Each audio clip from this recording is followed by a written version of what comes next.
on Earth, there's not as much air for the thing to lift against. So it has to be very lightweight, and the rotors are considerably bigger than they would be for an Earth type drone. Wow. So it'll be interesting to see if it works. Yeah. Created by the rocket scientists that created it, I'm pretty confident it will. We'll Yeah. Good. Well, I have 12 o'clock. Okay. So, Gary, I'll turn the meeting over to you and let you run it like usual. Thanks. Well, I can't do everything as usual. I don't have all the video stuff, but we'll go ahead and start with the pledge. We can do that. There you go. Good. I pledge allegiance. I pledge allegiance to the flag of the United States of America, and to the republic which stands one nation under God, indivisible, with liberty and justice for all. And I don't know, we don't have the mission statement up here or anything, but we can, if you remember it, Kiwanis. Kiwanis is a global organization dedicated to improving the world one child, one community at a time, through service to others. Sharon, you got our invitation? Yes. Would you bow with me, please? Our dear Heavenly Father, we just thank you for this time to meet together as a group of Kiwanians. We ask that you be with us as we embark upon this all-important Pancake Week. It is our biggest fundraiser, and we just ask that you would guide us and direct us so that this could be a successful event for us. And in that note, that we could help the children of Montgomery County and the children of the world. We ask that you be with those who are ill and not able to be with us today. And we ask that you guide us and direct us and keep us safe. In Jesus' name we pray. Amen. Amen. Thank you, Sharon. Announcements.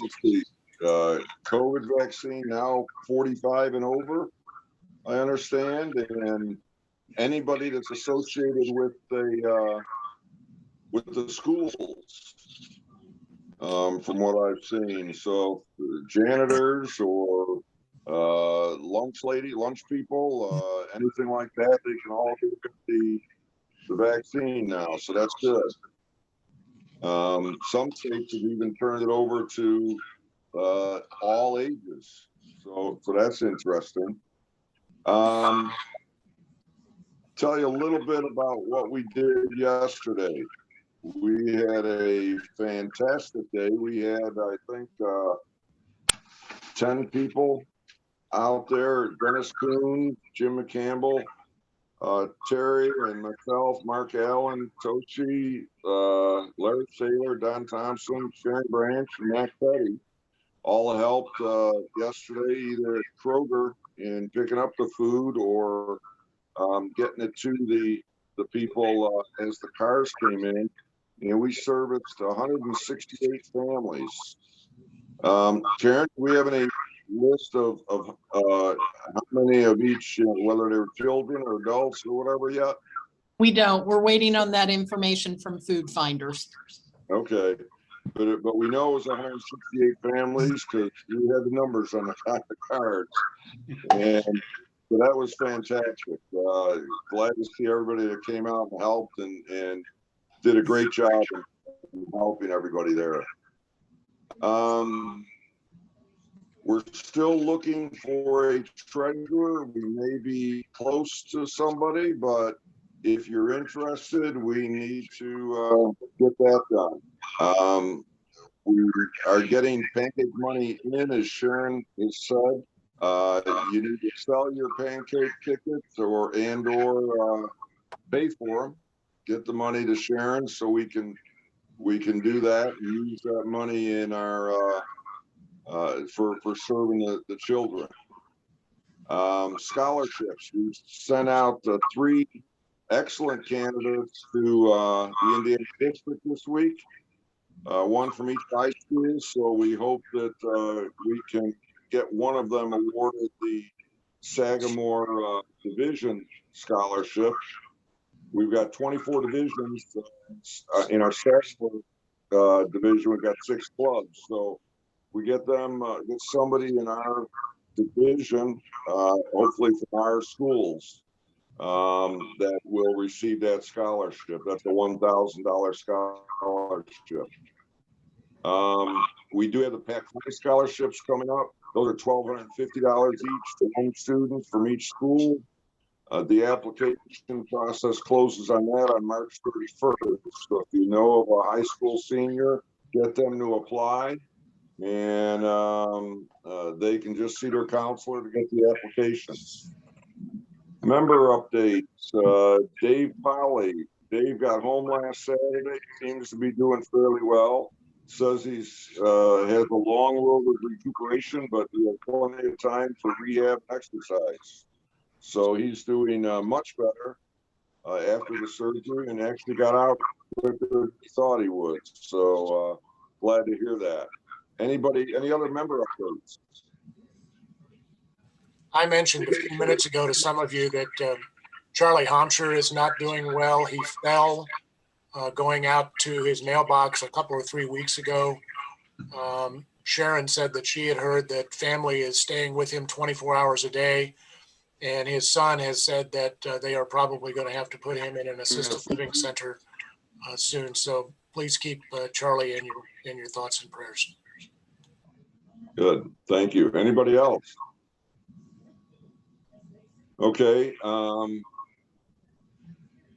Community involvement. Of course, we got Pancake Week, March 29th to April 3rd. Tickets should be in everybody's hands by now. Most were hand delivered, some were mailed. Get the money back to Sharon. Caleb, you want to update us at all on what we're doing? If you need more tickets, you can let me know and I can get them from the Visitors Bureau for you, or you can just stop at the Visitors Bureau and just say, hey, I need to get more tickets to sell, because they've got the majority of them. We are at, at this point, I think we're done getting sponsors. As long as I get what I'm thinking Chase is going to be doing, it'll be another better year than previously. We're up to 6,800 in sponsorships for this year, which if we sell all the tickets, then we're also talking another possibly $7 grand in those after all the costs. So it'll be the biggest one yet again. So hopefully we keep going with that. I'm getting posters printed out this week so that we can have them at the actual locations, the signs. And if anybody wants to put up a poster somewhere, I do have some extra ones here. The little paper posters. I will show it to you. Thank you, Gary, for putting this one up. So those are starting to go up around. If anybody wants to put one up somewhere, let me know. I got them here at Chase. And then I'm going to need, I don't know how to do it. I was going to hit Gary up on this later. We're going to need to have the sign up for being at the McDonald's locations, weather permitting, during the week of Pancake Week. So 8:30 to 10:30, I think, would probably be most appropriate. We could probably do some in the afternoon if we wanted to as well. So we'll see where we go there, but get some presents there during the week. And along with that, and I guess the purpose for that is to sell tickets, right?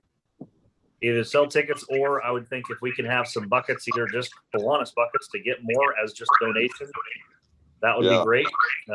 And just to kind of have a presence out there rather than just have signs and that's it. So I'm gonna get some Kiwanis basically coffee cans, painted blue with a white K on there, and I'll get those made, and those will be available. But remember that anybody that puts that goes out there must wear a mask and must wear gloves. Yep. We've gotta make sure we're doing that. I know gloves aren't required and a lot of other things. They will be while we're doing that. So please do that. We'll talk, Caleb, about numbers of people that we would like to have out there, and hopefully we can get some people to volunteer to get out there and collect some money. And if you have a Kiwanis shirt, any type of Kiwanis shirts or things like that, wear them when we do that.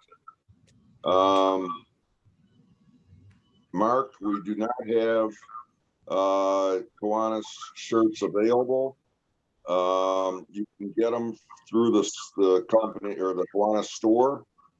We don't have anything that I'm aware of that's left. Jim, are you aware of anything? Jim or Jerry? Not that I know of. Okay. Did you ever get any of those vests, Gary? No, we never ordered them. I never knew what you wanted. If we wanted some, I could get some. If you think they could be here in time, it would probably be a good idea just to have them anyway. How many do you want? 3. Okay. Because I'd say probably the most that we'll be able to have out there, you know, harassing folks in the drive-through would be probably 3 at a time. So. Okay. So if we did get 4, we could put 2 at each location, right? Yep. Oh, you've got them. I keep thinking about just the south location. Yeah. Port north. Okay. I'd say, Gary, get a half a dozen of them. That way you've got. Maybe get 6. Yeah. Okay. Probably have a minimum anyway. Yeah. Okay. We'll get some of those. And okay, anything else on Pancake Day? Pancake Week. I have a question. It's still going to be drive up only? They won't have their dining room open?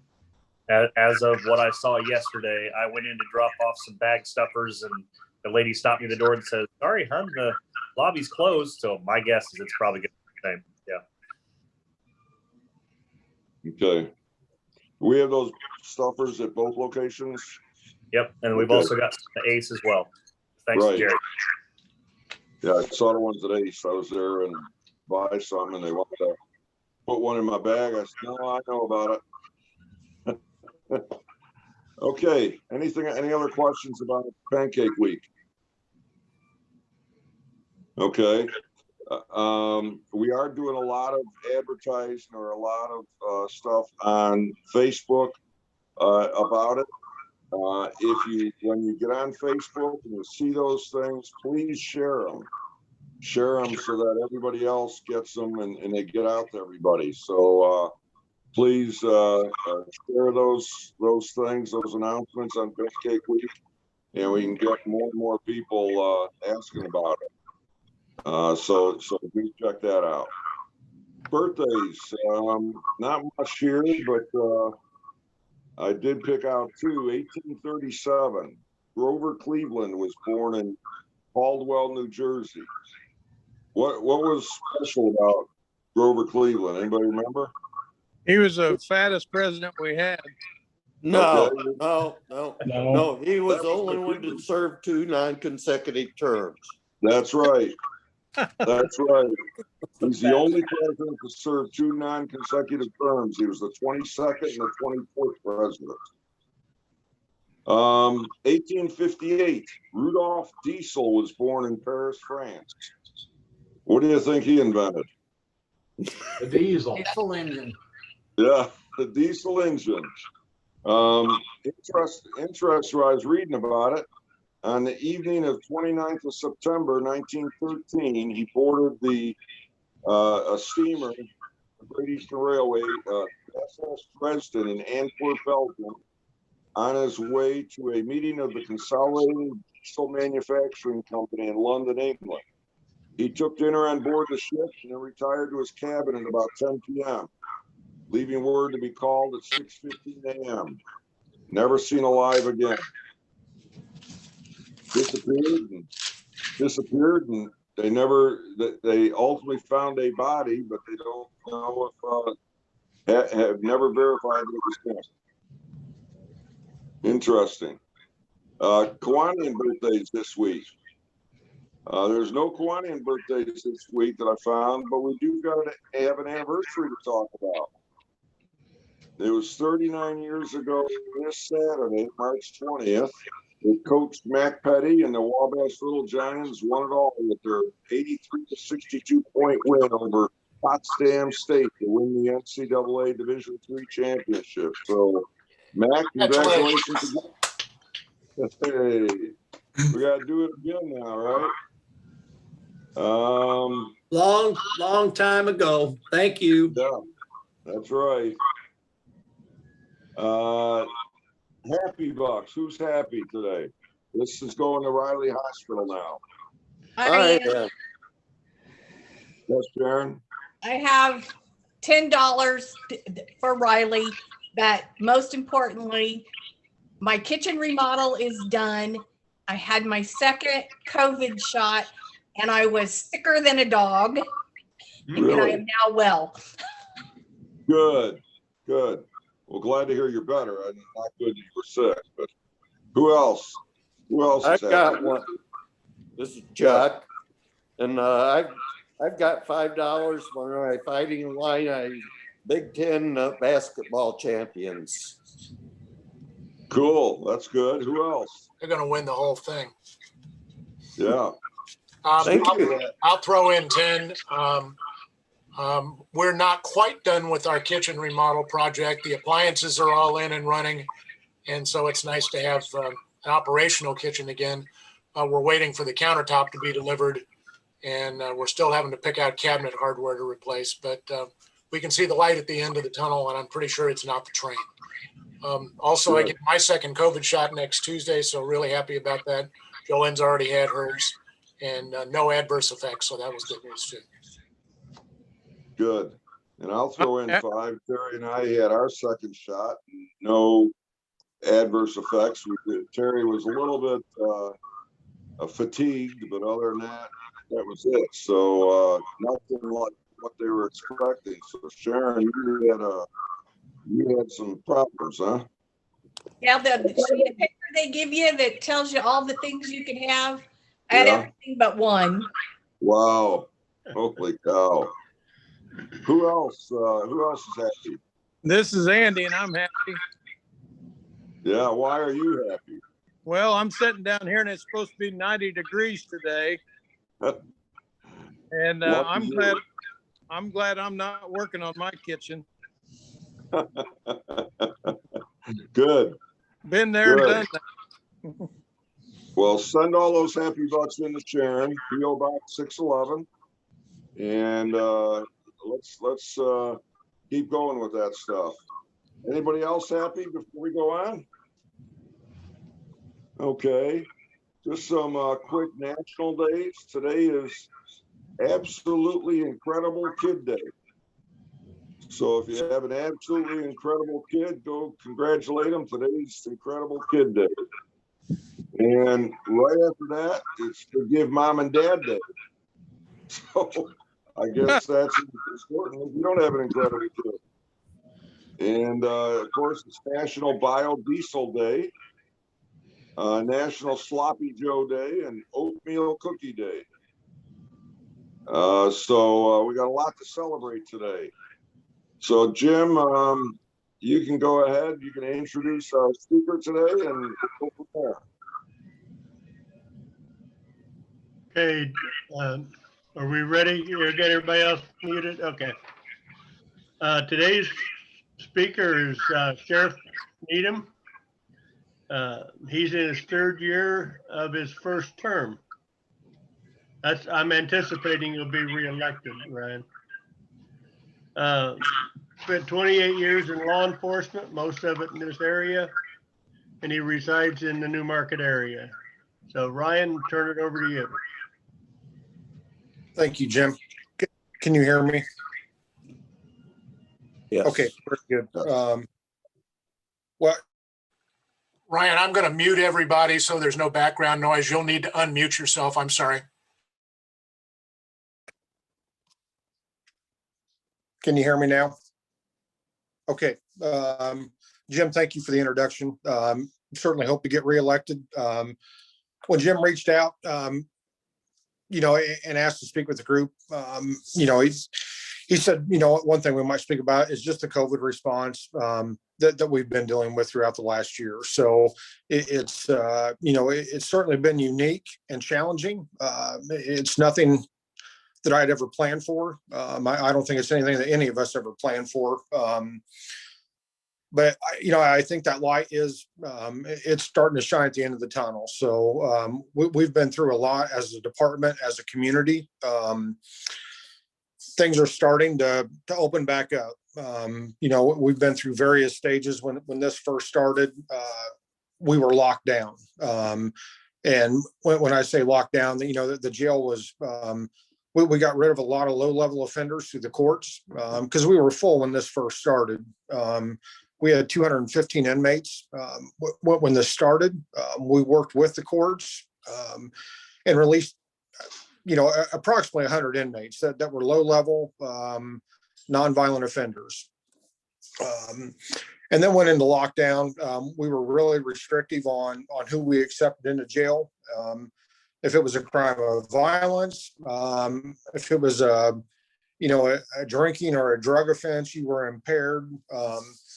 We still took those people, but we were very restrictive on the low-level warrants. And so were the officers. You know, I mean, initially, you know, everybody was scared. You know, nobody really knew what to expect. You know, there was news coming from all sorts of directions, and you just didn't know who to believe. You know, thankfully, you know, certainly in my opinion, and I think many others, our health department certainly shines. Amber Reed and the group of ladies that she has at that health department did a phenomenal job. We work closely with them every day. We still work closely with them every day to this day with information sharing. You know, so the jail was one aspect, and then, you know, the road was another aspect. You know, if we did not have to go to a certain place, we just didn't go. I mean, if we could handle it over the phone, get all the necessary information, we were taking reports that way, which certainly is not ideal. But again, there was so much information floating around. You know, there was a lot of obligations. One to keep my staff healthy, to keep the inmates healthy, and to keep the general public healthy. You know, any one of those that became sick was certainly no doubt going to, you know, have the potential to affect the other two groups. So, you know, we made it through that point, and, you know, we kind of loosened up a little bit late last fall, early this year. You know, numbers kind of spiked again. We locked back down a little bit, and happy to report that we're pretty much completely open. We opened the jail a couple of weeks ago, accepting, you know, anybody and everybody. We went from a quarantine status of 18 days down to 7 days. So you're still isolated, and your movement is very restricted if you're a new inmate in our jail. But through the information that we're sharing with the health department and DOC and the ISA, and everybody else involved, we have, you know, moved that quarantine down to about 7 days. So our biggest holdup right now is just the number of cells that we have in the intake area. When you come in now, you're going to be in one of those intake cells for, you know, 3 days, and then you're going to be moved to an empty pod. And that's where you're going to be isolated at. After the 7 to 8 days that you're in that pod, that's when you're going to be classified and put, you know, really whichever pod that you're going to be classified for. We were very fortunate throughout this whole event that we never had a COVID case in the jail. I don't know how. I don't have hard stats. I apologize. I'm home. Today I was at a funeral yesterday, and then, you know, at the emergency room last night for a few hours. So all of the notes that I had are at the office. So I apologize for that, but I don't know how we kept it out. I would say probably, you know, a rough estimate would be 35% of my staff between road, jail, and civilian came down with symptoms from COVID. So I don't, only by the grace of God that we didn't, you know, pass that on to the inmates. You know, it was a challenge. But I think we successfully navigated through that. You know, other challenges that went along with that. You know, I mean, the courts, you know, they were closed for a short time. You know, attorneys couldn't come in meet with their clients. Everything went virtual. We were kind of set up for that a little bit, but certainly not to this extent. So, I mean, I certainly think this is going to change the way, attorneys meet with inmates, possibly some court proceedings, moving forward. Zoom seems to work, and we can maintain distance and, if somebody's sick, we can still carry on. So, but it was a challenge. A lot of jails had outbreaks in their facilities. The Indiana Department of Corrections, they certainly had a wide array of cases within their facilities, and they went into complete lockdown, which meant that, when somebody was sentenced, or the sentenced inmates that we have within our facility, they couldn't be moved. We were just left housing them and holding them, which was okay because we had room, but it's always nice to have more room. So, I think most places are semi-open within the correctional setting. Happy to report that we're completely open. So business is back to usual. We're responding to calls, being proactive. I think probably close to 50% of my staff took advantage of the vaccination and have been vaccinated. So we're moving forward, and things have went well. And hopefully we can all put this behind us here soon. It's certainly not something I want to go through again. But things worked, and it's, when things like this happens, it's troubling, but it's also reassuring to, when you get to see different members of the community, different organizations, different departments, that all for the common good, set everything aside and work together, and just for the benefit of everybody. So, kind of it in a nutshell, on our COVID response, and how things went. And I realize that's a very, very broad view. I would be happy to, try to answer any questions about that or anything else that's going on within the sheriff's office, if anybody has any. Sheriff, were the inmates wearing masks or being required to use hand sanitizer or wash their hands constantly or that sort of thing? How do you think you minimized it so effectively? Yeah, they were not, to answer that question. Obviously when this first started, we were just like every other organization. We couldn't get the stuff. We couldn't get sanitizer. We couldn't get masks. We couldn't get any of those things because everybody was buying them. I think the effective approach just came from, having room within the jail, and then being the initial isolation, separation upon bookend, to ensure that you weren't sick before we placed you in a pod with, 15 to 20 other inmates. So, things just fell into place. Had great leadership in the jail. They all worked together, and we were just lucky. And sometimes it's better to be lucky than it is good. But things worked out well. Now, when they went to court and things like that, the courts certainly required that they wear a mask. Obviously we have supplies now that I hope we never have to use, but I just think it was the initial isolation and separation, that kept it from coming within our facility. Sheriff, I understand that some municipalities and counties, cities that have incarceration facilities were going to receive the Johnson & Johnson single shot vaccine. Did you all vaccinate the prisoners? We are in the works with that right now. I think there is some truth to that. I just can't speak to how much. I spoke with Amber Reed late last week regarding the vaccination of the inmates.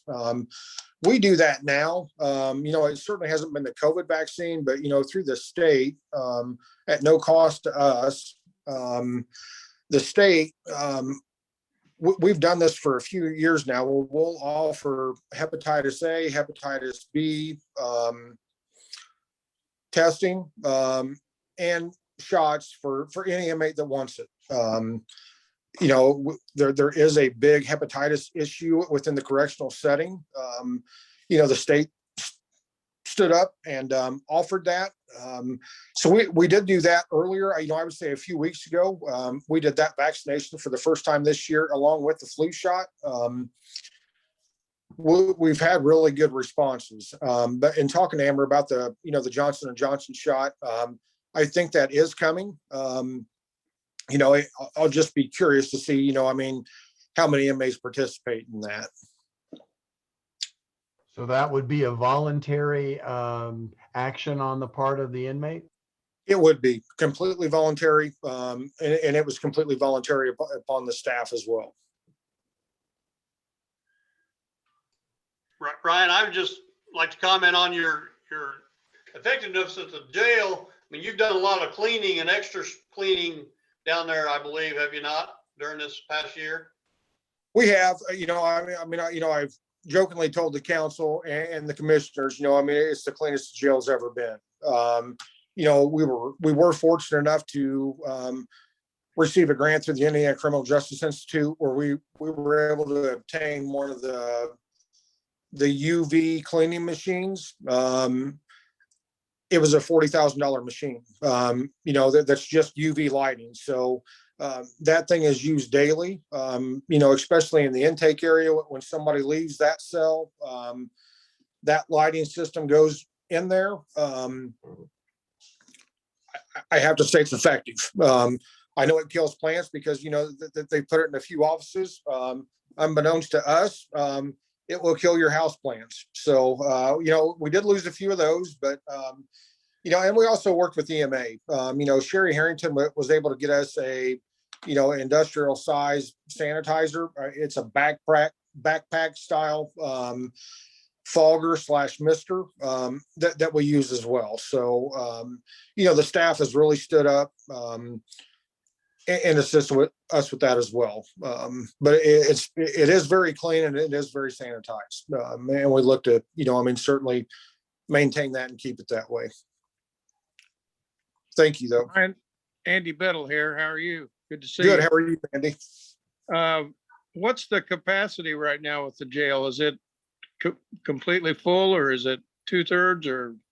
No, we're half. I was in Tuesday, and when I looked up, we were at I think we were at 125.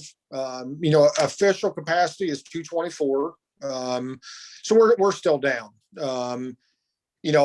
If we had more holding cells, that number would be up. But once our intake area gets full, that kind of bogs the system down for a few days to where we can get those people moved, safely and not contaminate the rest of the jail. There's a ton of warrants, that need to be served that haven't been served, but we just can't accept 30 people a day because we don't have anywhere to separate those people. So everybody's been working well together, between the city police, the sheriff's deputies, the marshals, and the state police. It's just a slow process as we open back up, and only taking so many inmates per day. There was a study done about the need for enlarging the jail. You want to speak to that? Sure.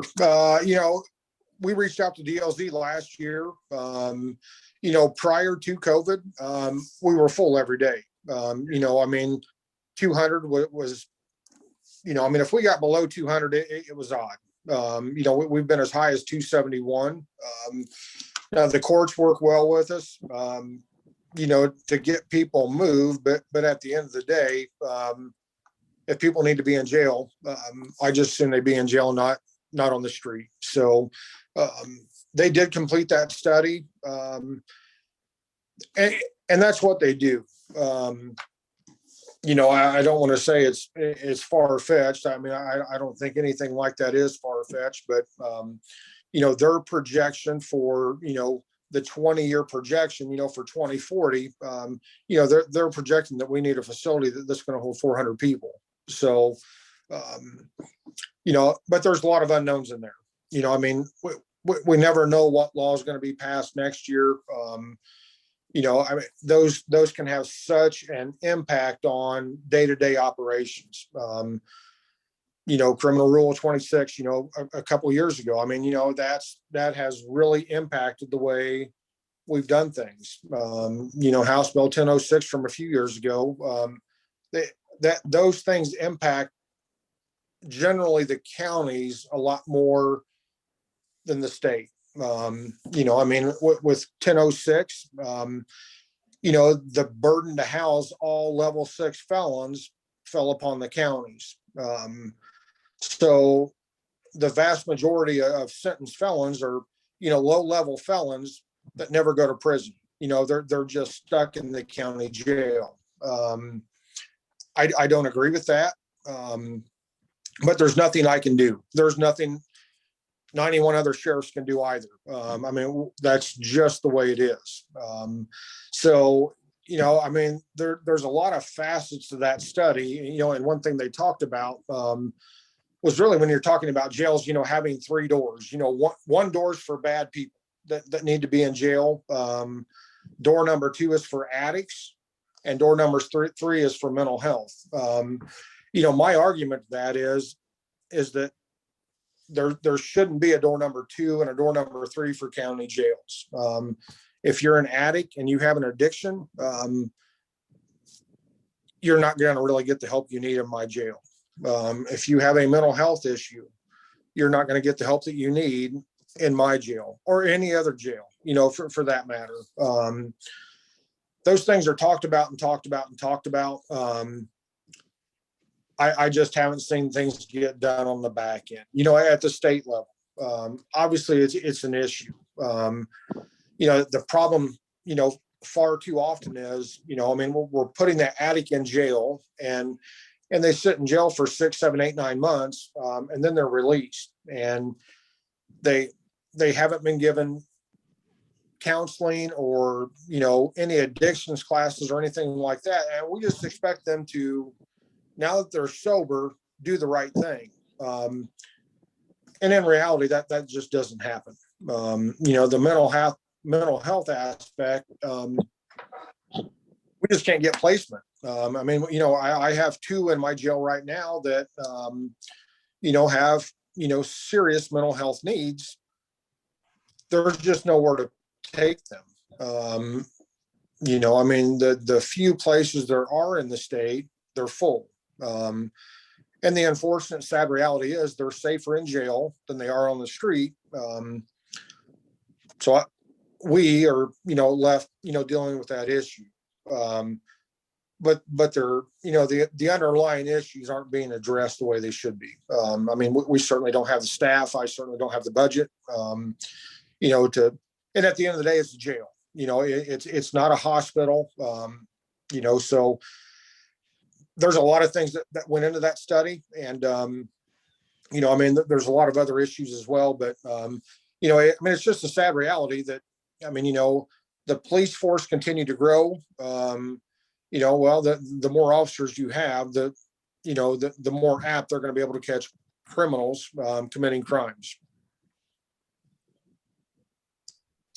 And Ryan, I know that, and I agree with you, the jail is not the place for addicts and mental health patients.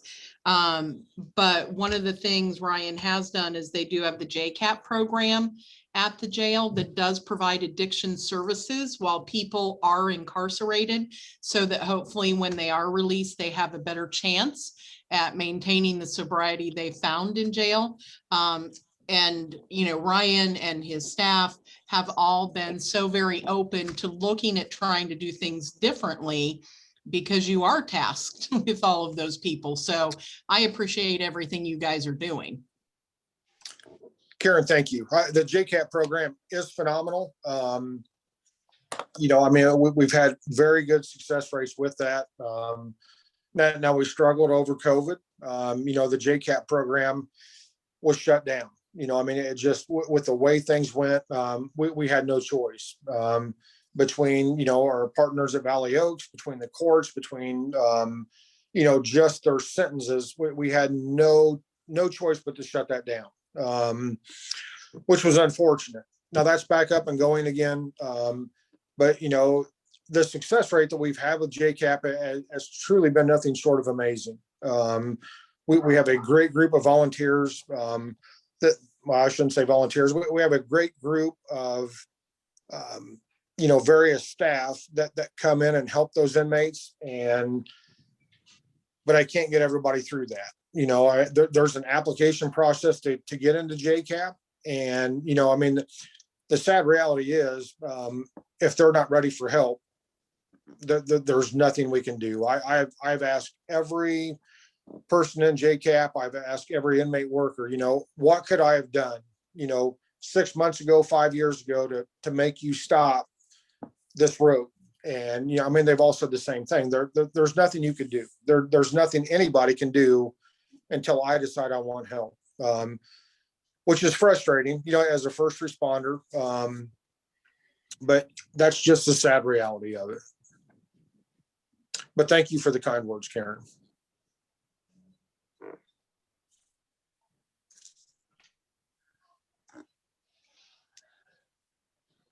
Ryan, this is Mac Petty. I want to congratulate you on your service and your exemplary leadership of the Sheriff's Department. Over your 28 years, and this may be a loaded question, what changes have you seen in the police department? Sure.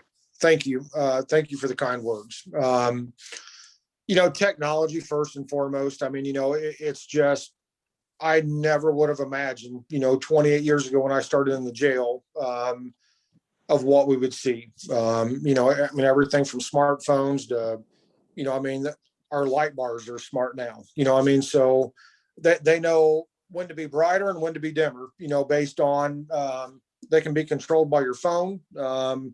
It's just, the body cameras, in-car cameras, the cameras we have within the facility and outside the facility. It's so hard to keep up with the change in technology. We're getting ready to implement, I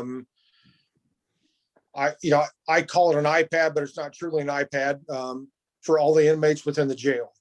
Through our phone provider, each inmate will have their own iPad, that they can make a call from, they can do their video visitation from, but it's also got a lot of other things on there. It's got a library, so, the unfortunate reality is, people would used to bring in books for the library. The books would get torn up, pages would get ripped out. Here it's all digital. The law library's on there. There's a religion aspect on there. We're looking at, with the JCAP right now, our JCAP administrator, it's not an official sign deal, but, anybody that graduates JCAP that gets out of jail and needs a job, he has partnered with Workforce, and they've partnered with LSC, that LSC has pretty much guaranteed any inmate that needs a job graduating JCAP will be hired. So, we don't have the iPads yet, but, that's one thing that we want to do as well. We want to put a resume course on there. If we can build those partnerships with other organizations, we'd like to be able to put their training videos and safety videos on there as well, to where once you walk out of the jail, you can walk into the front doors of LSC tomorrow. You have all the training you need, and you can start working. But, Mac, to answer your question, the technology, I think is certainly the biggest.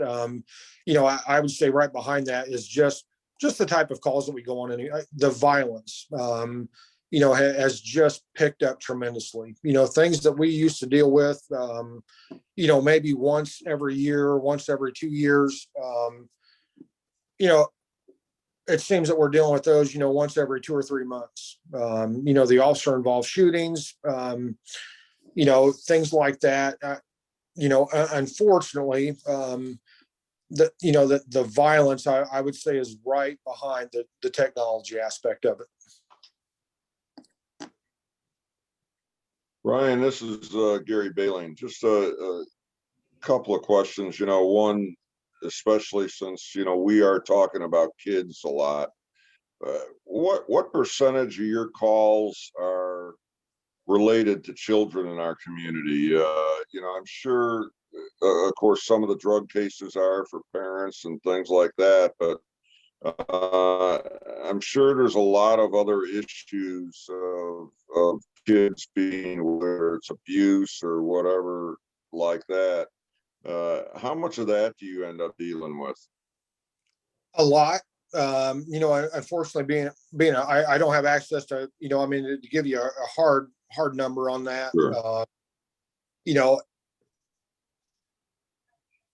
We have deputies in both of our school organizations, the North District and the South District.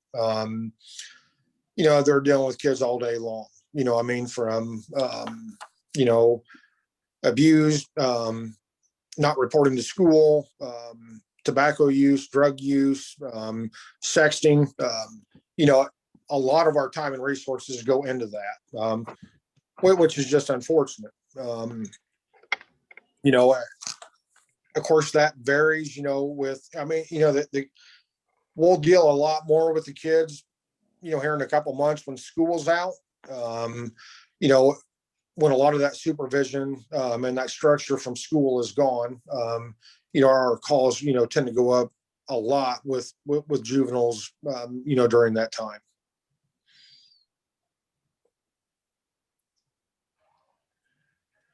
Okay. Anybody else? Any other questions? Sheriff, I was wondering, with technology, do you all have any sort of a cyber group that may be monitoring social media and their trends?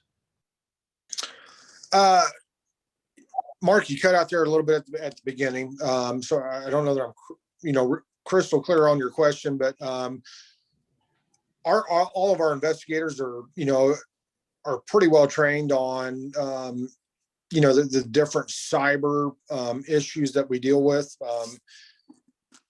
So we'll take a lot of those reports, depending on the magnitude of it. We will certainly reach out to our friends and partners at the state police or the federal level.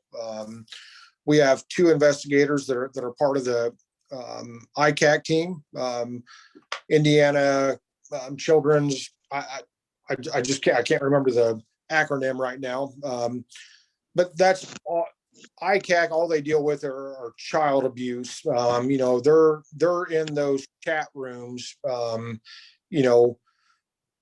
If you're viewing or downloading, child pornography, and your IP address comes up, and you're in or near the Crawfordsville, Montgomery County area, they reach out to our investigators and provide that information. It's a very good partnership.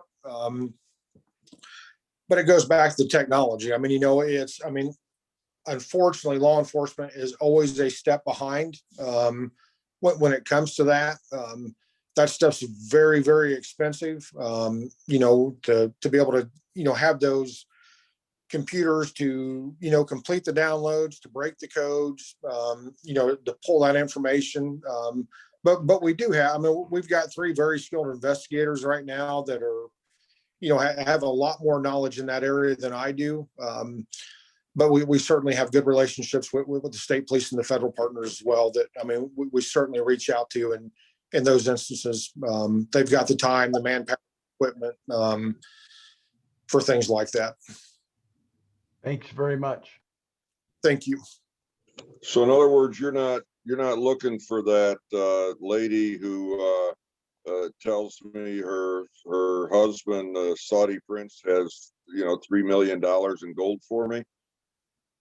We look, the sad reality is, that's probably gone through 7 to 10 different servers, and that's what makes it so frustrating. When we get a search warrant, and then that goes to a country that,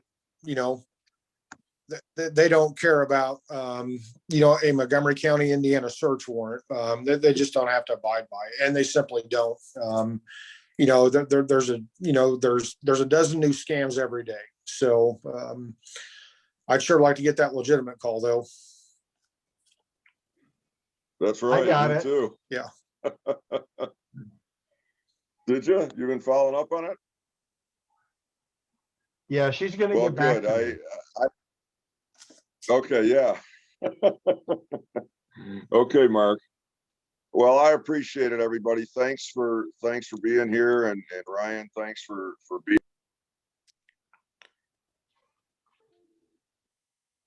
We lost you, Gary. Your audio just dropped out, Gary. Yeah, it's back now. I keep getting these phone calls. It gets ridiculous. Is somebody trying to sell me a warranty or something? Our next meeting will be March 25th. Our speaker will be Linda Kocher from the Indiana Farm Bureau. Yes, So, next week's National Ag Day. right. So that'll be a good time to hear from her. So I'm looking forward to that. The word of the day, and I looked this up in partnership, I guess, with looking at St. Patrick's Day yesterday, and I didn't know there was a word without a vowel, but it's cruth, CRWTH. That's the word of the day. It's an ancient Celtic stringed instrument that is plucked or bowed. So cruth, remember that one. You can use that next year. Okay. Thanks all, and have a great week. And we will see you next week, if not before. Bye. Thank you for having me. So long, everyone. Thank you, Ryan.